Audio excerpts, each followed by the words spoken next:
Hello hi and welcome to the new blog. Actually हा blog नाही आहे, but मला एक खूप इम्पॉर्टंट सांगायचं आहे. त्या सगळ्या बायका ज्या घरात बाळाला एकटं सांभाळताना, हॅट्स ऑफ टू देम. हे सगळ्यात अवघड काम आहे मी आत्तापर्यंत केलेले.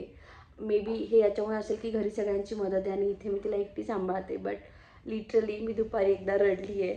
इट्स नॉट की ती खूप किरकिर करते किंवा ती खूप त्रास देते, बट तिला नुसतं खेळायचं आहे, फक्त खेळायचं आहे.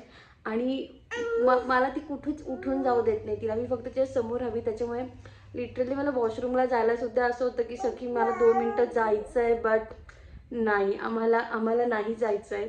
मला माझ्या मैत्रिणी सांगितलं होतं, जेव्हा मी तिला म्हटलं होतं अरे काही नाही. मला सखी जेव्हा लहान होती ना, बाळातच असायची, तेव्हा मला असं वाटायचं की कधी 6 महिन्याची होईल, कधी वरचं खायला लागेल. जेव्हा मला तिला दर 2-2 तासाने फीड करायला लागायचं, तेव्हा माझी मैत्रीण मला बोलली होती की जसं बाळ मोठं होतं ना, त्याच्या रिलेटेड त्या बाललीला म्हणा किंवा त्याच्या रिलेटेड जे छोटे छोटे इश्यू आहेत ना, ते खूप मोठे होत जातात. आणि ते मी आज अनुभवती आहे. लिटरली तिला आत्ताही बसायचं नाही आहे. सो वर्किंग वुमनचं मला माहीत नाही, म्हणजे मी अजून काही सुरू नाही केलं आहे काम, मे बी म्हणून. बट ज्या घरी असतात without any help, hats off to them. हे खूप अवघड काम आहे सखी.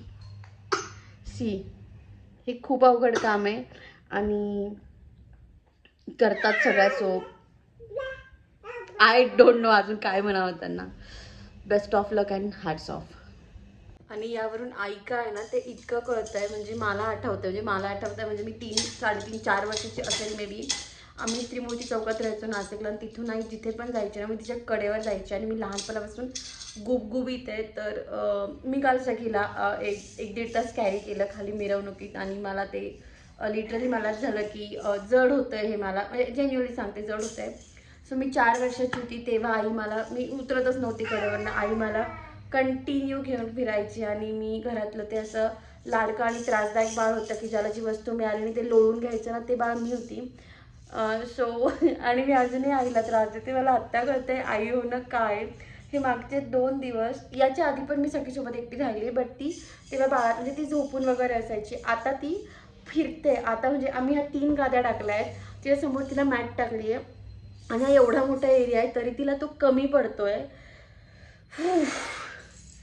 आय डोंट नो तुम्हाला ही अतिशयोक्ती वाटत असेल, बट लिटरली मला असं म्हणजे मी निखिल आज म्हटलं की जर असं कोणी म्हटलं ना की हां हिला पप्पाच लागतं किंवा हिला पप्पांची ओढ जास्त आहे, तर मला ते आवडेल. ती तुझ्याकडे राहिलेली मला जास्त आवडेल, कारण तिने मला खूप जाम केलं आहे. ऑफकोर्स आनंद आहे आई व्हायचा हा, बट स्टील माझं जसं एवढं म्हणणं आहे की ज्या ज्या घरी असतात ना त्यांना मदत करा, कारण बाळ सांभाळणं अजिबात सोपी गोष्ट नाही आहे. आणि हे आता मला जाणवतं आहे.